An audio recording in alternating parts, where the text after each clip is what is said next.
Hey, what's up, everyone? Welcome to a special episode of the Spot Show podcast. I, of course, am one of your hosts, Dickie Wabash, joined by Michael Madrox. And this is one that we really don't want to have to do, but, you know, it's just the reality of it.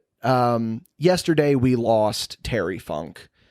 And I know as a performer, Terry Funk meant a lot to me. Terry Funk meant a lot to Madrox, so we just felt it was right to just come on here and pay tribute to a man that we just absolutely just love more than anything. It's the least we could do for everything he's done for this business and for everyone he's ever inspired or taught anything in this industry, man. Like, yeah, and you know, here's the thing about Terry Funk that for me, I always say that he's in my top 10 of all time. He's in my top 10 of all time. And that's really not true, because I think that Terry Funk is the type that it's almost passé to say that he's in your top 10. And frankly, I think that I'm doing him a disservice by saying that he's in my top 10, because I think he's not. I think that he transcends the top 10. For me personally, like, it just kind of goes without saying that, yeah, I love Terry Funk. He's the man. And so to say that he's ranked anywhere on my top 10 list, I honestly, that's giving him a discredit, man. I completely agree with you, man. Like, Terry Funk, like, you think about wrestling history, everyone looks up to Terry Funk. Everyone credits Terry Funk for everything he's done. It's like, how do you label that, like, below anyone else? Like, Terry Funk is the godfather of professional wrestling. He definitely is. He definitely is. And, you know, here's what's, I don't want to say funny, because it's not funny. Ironic, I guess, is the proper phrase for this. Coming up next week, I think it's next week. I don't remember. I think it's a couple weeks from now. We have the podcast with Clayton Clark coming out. Yeah. And we literally, in the podcast, talk about wrestling deaths. And we mention Terry Funk and how much it's going to tear us up when it happens. And this one hits hard. You know, this one really hits hard, because he's just one of those guys that you just never thought he would die. No. Like, you knew it was coming, but, like, yeah, you couldn't, like, you can't brace yourself for it. Like, you know it was coming, but at the same time, you're like, he's never going anywhere. It's not going to happen. Exactly. It's like, I mean, obviously, Terry Funk was, 79 years old. I believe. I might be wrong on that, but I believe he was 79 years old. So you kind of had to know, like, yeah, he's probably not long for this world, as much as we didn't want to admit it. And then, yeah, it doesn't feel real. It really doesn't. It doesn't, man.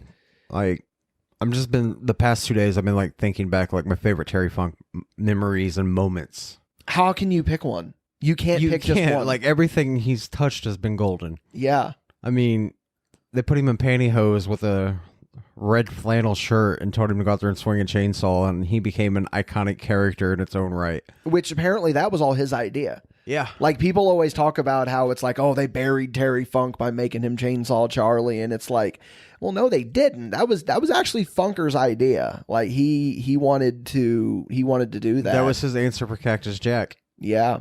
And I'm sure there's I don't remember which podcast it was. I think it was Bruce Pritchard's. Maybe Foley talks about it as well on his podcast, but where the origin of Chainsaw Charlie comes from, I'm not even going to try to say, because I'm going to get it wrong. But it was something. It was like something about, it was like a tribute to a friend of his or something. He did Chainsaw Charlie, but yeah, man. I mean, it's hard to pick one. It is. You and can't. You can't just go through and be like, oh, this is one of the greatest moments, because his promos transcended some of his matches. Yeah. Like, I don't know how anybody that's ever done that, where you can just be like, watch this promo, and then you're like, that's Terry Funk. Hey, Foley, your wife's a whore. Like, That's one of his best. But again, that goes without saying. Everything he did was one of his best. You ever see his work with Raven I mean, how could you? Yeah, on the like, promos? Yes, like It's like, man, gold. It's gold. It was two masters just going at it, you know. And you know, I tell the story on Clayton's podcast coming up, but when I got to meet Tommy Dreamer, I told him, I said, Tommy, I got to hear some funk stories.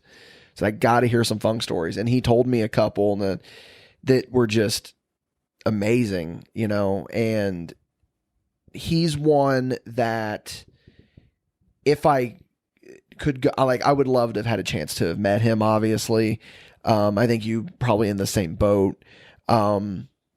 But again, like, I don't want to sound like a broken record here, but I mean, you know, we're mourning. We really are mourning because it was so important to us as wrestling fans. But I mean, you know, just off the top of my head, like, I remember being in the building when him and Cactus Jack are doing the match and they're in the dumpster and the New Age Outlaws push him off the stage. you were there for that? I was there for that. And that was my first Raw. And that's a moment that I'll never forget. I'll never forget him coming out later in the nightgown and, you know, he's pulling the IV behind him and he's wearing the nightgown and he's being Terry Funk and he's fucking crazy and just being Terry Funk. But I mean, again, you can't just sit here and say this is the best Terry Funk moment because they're all the best. Yeah. They're all the best. They're just so good. Like, how can you not even talk about Beyond the Mat? And how good, just like how he was one of the focal points of Beyond the Mat. And You can't make a movie documentary with Terry Funk and him not be the focal point. He's going to steal the show no matter where he is, what he does, or what he touched. I'm not booked, Terry. I'm not booked. How many times do you say that still to this day? So many people. At least once a month. So many people. I'm not booked, Terry. Like, are you going to be at this show? Well, no, I'm not booked, Terry. You know, and then we literally, a couple of days ago, we just watched Forever Hardcore. Yeah. And he gets emotional in that because he's talking about how much ECW means to him and all that. And how much money he turned down. Yeah. He turned down so much money to appear at Hardcore Homecoming than he did One Night Stand. And, you know, maybe that was something that he looked back on and he regretted. I don't know. But I feel like Terry Funk is the type of guy that, up until yesterday when he passed, that he probably didn't have a single regret. I feel like that he, you know, there's the old story of he no-showed a Superstars taping and he just wrote a letter to Vince and said, cows were sick, sorry, had to go home. And then he didn't show up for the taping. But it's crazy. I mean, I don't even know where to go with this, dude. Like, when the news broke, we were on the phone together. Yeah, that's what, it was poetic. Yeah. Because, like, we were literally on the phone and you go, oh my God, we lost Terry. And I didn't know who you meant because there's a couple of Terrys in our life. And I was like, what? And you said Funk. And then I felt the tears in my eyes because I knew, and again, I knew that this was going to be one of the ones that when it did happen, it was going to be rough. And it's been rough. And I mean, how do you even go back and watch a Terry Funk match? Because what one do you pick? You'd fall down a rabbit hole. Or how do you pick a promo? Or how do you pick any of it? You know? Like, you know, you could even go and watch Cactus Sack versus Drunk Terry Flunk, you know, from the first Bloody Mania. And I mean, I can count on one hand a wrestler's death where someone has nothing bad to say about that person. yeah. But I think this one, not even a wrestler, a fan, anyone can say a damn bad thing about Terry Funk. No, he was just, you know, middle-aged and crazy. I'm going to go out there and I'm going to moonsault. Then he goes out there and he moonsaults, you know, to make it a little bit lighthearted.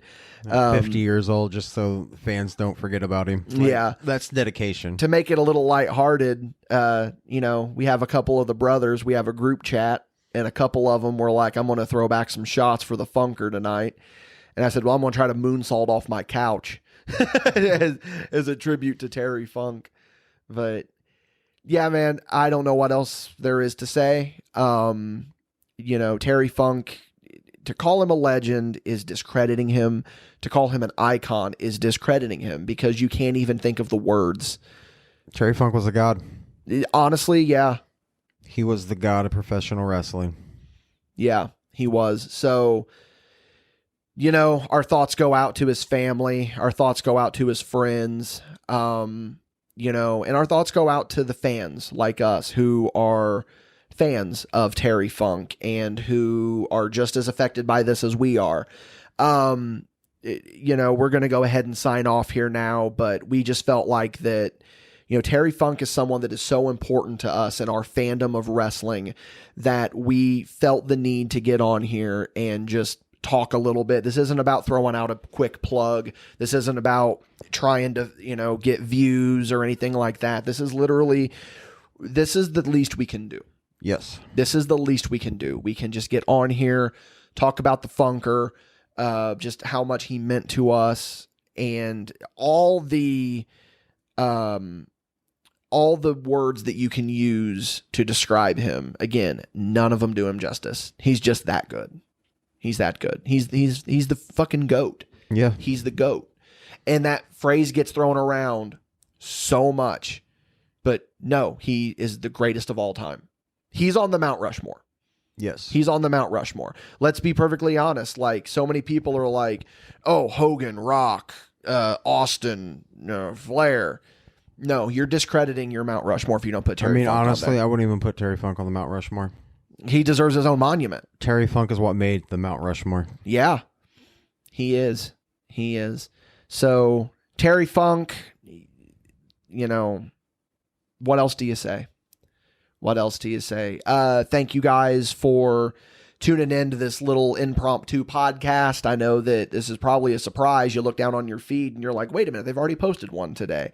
But we felt that we needed to do this because Terry Funk is that important to us. So yeah, everyone,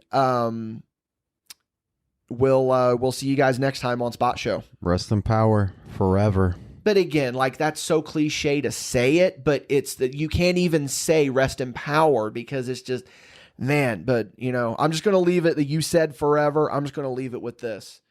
Forever. Forever. Forever. We love you, Funker.